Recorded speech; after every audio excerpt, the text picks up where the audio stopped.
ഭഗവാൻ മഹാവിഷ്ണു ലക്ഷ്മി സമേതനായി ഭൂമിയിൽ വസിക്കുന്ന സമയം, അതാണ് വൈശാഖമാസം.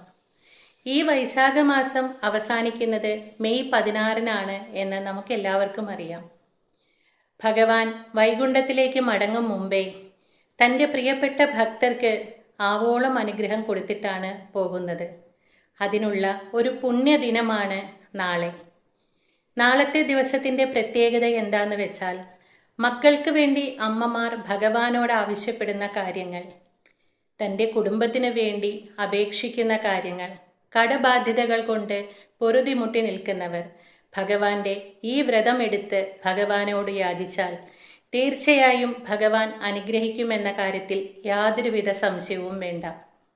നാളെ കൃഷ്ണപക്ഷത്തിലെ അപാര ഏകാദശിയാണ്.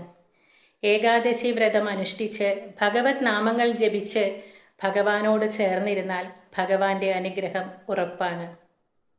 നാളത്തെ ഏകാദശി വ്രതം തുടങ്ങുന്നത് എപ്പോഴാണ്, ഹരിവാസന സമയം എപ്പോഴാണ്, പാരണ സമയം എപ്പോഴാണ്, ഇതൊക്കെയാണ് ഇന്നത്തെ വീഡിയോയിൽ ഉൾപ്പെടുത്തിയിരിക്കുന്നത്. ഈ വീഡിയോ ഒരു ദിവസം മുമ്പേ ചെയ്യേണ്ടതായിരുന്നു എന്നെനിക്കറിയാം, പക്ഷേ സാധിച്ചില്ല. അതിന് നിങ്ങളെല്ലാവരും എന്നോട് ക്ഷമിക്കുക. അപ്പോൾ എന്തൊക്കെയാണ് ചെയ്യേണ്ടത്, എങ്ങനെയാണ് വ്രതം എടുക്കേണ്ടതെന്ന് നമുക്ക് കാണാം. നമ്മൾ എല്ലാവരും വൈശാഖമാസ വ്രതം എടുക്കുന്നവരാണല്ലേ. വൈശാഖമാസ വ്രതം അവസാനിക്കുന്ന ഈ സമയത്ത് നാളത്തെ ദിവസത്തിന് ഒരുപാട് പ്രത്യേകതകളുണ്ട്. അത് ഞാൻ പറയാനാണ് വന്നത്. ഭഗവാൻ മഹാവിഷ്ണു ലക്ഷ്മി സമേതനായി ഭൂമിയിൽ നിന്ന് തിരികെ വൈകുണ്ഠത്തിലേക്ക് പോകുന്ന സമയം, അതിനു മുമ്പ് ഭഗവാൻ തന്ന ഒരു പുണ്യദിനമാണ് നാളത്തെ ഏകാദശി. നാളെയാണ് വൈശാഖ മാസത്തിലെ അതിപ്രധാനമായ കൃഷ്ണപക്ഷ ഏകാദശിയായ അപര ഏകാദശി. വളരെ പ്രധാനപ്പെട്ട പുണ്യം നിറഞ്ഞ ദിവസം. ഭഗവാന്റെ അനുഗ്രഹവും ഒപ്പം ലക്ഷ്മി ദേവിയുടെ അനുഗ്രഹവും നമുക്ക് ഒന്നിച്ച് കിട്ടുന്ന പുണ്യ അവസരം. അമ്മമാരോട് ഒരു പ്രത്യേക കാര്യമൊന്ന് പറഞ്ഞോട്ടെ. നാളത്തെ ദിവസം നിങ്ങൾ വ്രതം അനുഷ്ഠിച്ചാൽ മക്കളെക്കുറിച്ചുള്ള ആദിവ്യാധികൾ, മക്കളുടെ ഉയർച്ച, കുടുംബത്തിൽ അനുഭവിക്കുന്ന സാമ്പത്തിക ബുദ്ധിമുട്ടുകൾ മാറാൻ ഒക്കെ ഫലപ്രദമാണ് ഈ വ്രതം. ഇത് ചിട്ടയോടെ നോക്കിയാൽ, ഭഗവാന്റെ കാൽ പിടിച്ച് നിങ്ങൾ ഭഗവാനോട് നിങ്ങളുടെ സങ്കടങ്ങൾ പറഞ്ഞാൽ, അടുത്ത വൈശാഖത്തിന് മുന്നേ തന്നെ ഭഗവാൻ നിങ്ങളുടെ ജീവിതത്തിലെ എല്ലാ പ്രശ്നങ്ങൾക്കും ഒരു പരിഹാരമുണ്ടാക്കി തരുമെന്ന് 100% ഉറപ്പാണ്. പക്ഷേ ഇതെല്ലാം ചെയ്യേണ്ടത് ഭഗവാനോടുള്ള ഉറച്ച വിശ്വാസത്തോടെയും ഭക്തിയോടെയും കൂടി വേണം കേട്ടോ. ഭഗവാൻ തിരിച്ചു മടങ്ങുന്ന ഈ സമയത്ത് അമ്മമാർ ചോദിക്കുന്ന കാര്യം ഭഗവാൻ തന്നിരിക്കും. നാളെയാണ് ഞാൻ പറഞ്ഞ ആ പുണ്യദിനം, മെയ് 13 അപര ഏകാദശി. ധനസമൃദ്ധിയും ഐശ്വര്യവും തന്ന് ഭഗവാൻ അനുഗ്രഹിക്കുന്ന ദിവസമാണ് നാളെ. അറിഞ്ഞോ അറിയാതെയോ നമ്മൾ ചെയ്തു പോയ തെറ്റുകൾ, പാപകർമ്മങ്ങൾക്ക് ഒരു പരിഹാരം കൂടിയാണ് ഈ വ്രതം. പിന്നെ നാളെ മറ്റൊരു പ്രത്യേകത കൂടിയുണ്ട്. വാമന ഭഗവാനെ പൂജിക്കുന്ന ദിവസം കൂടിയാണ് നാളെ. ഭഗവാൻ വാമന രൂപത്തിൽ വന്ന ദിവസം. ഈ വ്രതം അനുഷ്ഠിക്കുന്നവർക്ക് പുത്ര സൗഭാഗ്യവും ദാരിദ്ര്യമുക്തിയും സമ്പത്തും ഭഗവാൻ നൽകുന്നു. ഏകാദശി തിഥി ആരംഭിക്കുന്നത് ഇന്ന് ഉച്ചയ്ക്ക് 2:52 മുതൽ മെയ് 13 ബുധനാഴ്ച ഉച്ചയ്ക്ക് 1:30 വരെയുള്ള സമയമാണ് ഏകാദശി തിഥി. ഈ വീഡിയോ ഇന്നലെ ചെയ്യാൻ സാധിക്കാത്തതിൽ ഞാൻ നിങ്ങളോട് ഒരു വട്ടം കൂടി മാപ്പ് പറയുന്നു. വ്രതം നോക്കുന്നത് എങ്ങനെയെന്ന് പറയാം. മെയ് 12-ാം തീയതി ഉച്ചയ്ക്ക്, അതായത് ഇന്ന് ഉച്ചയ്ക്ക് 2:52 തിഥി തുടങ്ങും മുമ്പേ ഉച്ചയൂണ് കഴിച്ച് വ്രതം തുടങ്ങുക. പിന്നീട് അരി ആഹാരം ഒന്നും കഴിക്കരുത്. ഇന്ന് അത്താഴം പഴവർഗ്ഗങ്ങളോ പാലോ ഗോതമ്പോ അങ്ങനെ എന്തെങ്കിലും കഴിക്കാവുന്നതാണ്. 2:52 ശേഷം അരി ആഹാരം കഴിക്കരുതേ. പിന്നെ ഒരു കാര്യം പ്രത്യേകം ശ്രദ്ധിക്കുക.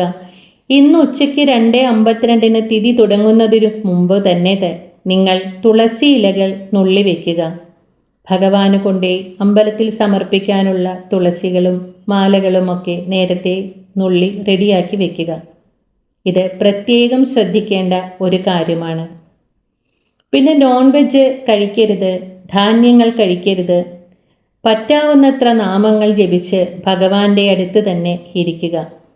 വിഷ്ണു സഹസ്രനാമം, ഓം നമോ നാരായണ മന്ത്രം, നാരായണീയം, അങ്ങനെ നിങ്ങൾക്കറിയാവുന്ന ഭഗവത് നാമങ്ങളെല്ലാം ജപിക്കുക. വൈശാഖ പുണ്യം നേടാൻ ഇതൊക്കെ ചെയ്യുക. ഇനി വ്രത ദിവസം വെളുപ്പിനെ കുളിച്ച് നല്ല വസ്ത്രം ധരിച്ച് പൂജാമുറിയിൽ നെയ്വിളക്ക് തെളിയിക്കുക. ഈ സമയം ഓം നമോ നാരായണായ എന്ന മന്ത്രം 108 തവണ ജപിക്കുക. ഈ സമയം അമ്മമാർ ഭഗവാനോട് മനസ്സുരുകി പ്രാർത്ഥിക്കുക. അടുത്ത വൈശാഖത്തിന് മുമ്പേ എൻ്റെ പ്രശ്നങ്ങൾ, എൻ്റെ സങ്കടങ്ങൾ, എൻ്റെ മക്കളുടെ ഉയർച്ച ഇതെല്ലാം ഭഗവാൻ അനുഗ്രഹിക്കണേ എന്ന് പറഞ്ഞ് ഭഗവാനെ വണങ്ങുക. നാളത്തെ ദിവസം പകൽ ഉറക്കം പാടില്ല, എണ്ണ തേച്ച് കുളിക്കാനും പാടില്ല. അനാവശ്യമായ സംസാരങ്ങൾ ഒഴിവാക്കുക. ഇനി അന്നേ ദിവസം അമ്പലത്തിൽ പോകുന്നവർ പുരുഷ സൂക്തം, സഹസ്രനാമ അർച്ചന, തുളസിമാല, താമരമാല ഇതൊക്കെ ഭഗവാന് ചെയ്യാവുന്നതാണ്. നമ്മുടെ ആരോഗ്യസ്ഥിതി അനുസരിച്ച് വേണം വ്രതമെടുക്കാൻ. പൂർണ്ണ ഉപവാസം എടുക്കാൻ പറ്റാത്തവർ പാലും പഴവും കഴിച്ച് വ്രതം എടുക്കുക. പിന്നെ നാളത്തെ ദിവസം പറ്റുന്ന പോലെ അന്നം, വസ്ത്രം ഇതെല്ലാം ദാനം കൊടുക്കാൻ ശ്രമിക്കുക. നാളെ ഭഗവാന് എന്തെങ്കിലും ഒരു നേദ്യം ഉണ്ടാക്കി വയ്ക്കുക. അത് വളരെ പ്രധാനമാണ്. ഇനി ഹരിവാസര സമയമാണ് ഏകാദശിക്ക് വളരെ പ്രത്യേകത. മെയ് 13 കാലത്ത് 6:58 തുടങ്ങി വൈകിട്ട് 6:58 വരെയാണ് ഈ സമയം. ഈ സമയം വളരെ നല്ലതാണ് നാമം ജപിക്കുന്നത്. പാരണമിടേണ്ട സമയം മെയ് 14 കാലത്ത് 5:50 തുടങ്ങി 6:58 വരെയുള്ള സമയമാണ്. ഈ സമയം അമ്പലത്തിൽ പോകുന്നവർ അമ്പലത്തിൽ നിന്ന് തീർത്ഥം വാങ്ങി സേവിച്ച് പാരണ വിടുകയോ, ഇനി അതിന് പറ്റാത്തവർ വീട്ടിൽ തന്നെ ഒരു പാത്രത്തിൽ തുളസി ഇട്ട് വെച്ച് ആ ജലം കഴിച്ച് പാരണ വിടുകയോ ചെയ്യുക. നാളത്തെ വ്രതം എല്ലാവർക്കും എടുക്കാൻ സാധിക്കട്ടെ. ഭഗവാന്റെയും ലക്ഷ്മി ദേവിയുടെയും അനുഗ്രഹം എല്ലാവർക്കും ഉണ്ടാകട്ടെ എന്ന് പ്രാർത്ഥിക്കുന്നു. അടുത്ത വൈശാഖത്തിന് മുമ്പ് നിങ്ങളുടെ വീട്ടിൽ നിങ്ങൾ അനുഭവിച്ചു കൊണ്ടിരിക്കുന്ന എല്ലാ പ്രശ്നങ്ങൾക്കും ഭഗവാൻ ഒരു പരിഹാരം കാണിച്ചു തന്ന് എല്ലാ കുടുംബത്തും സമ്പത്തും ഐശ്വര്യവും മക്കളുടെ ഭാവിയും സുരക്ഷിതമാകട്ടെ എന്ന് പ്രാർത്ഥിച്ചുകൊണ്ട് സർവം കൃഷ്ണാർപ്പണമസ്തു.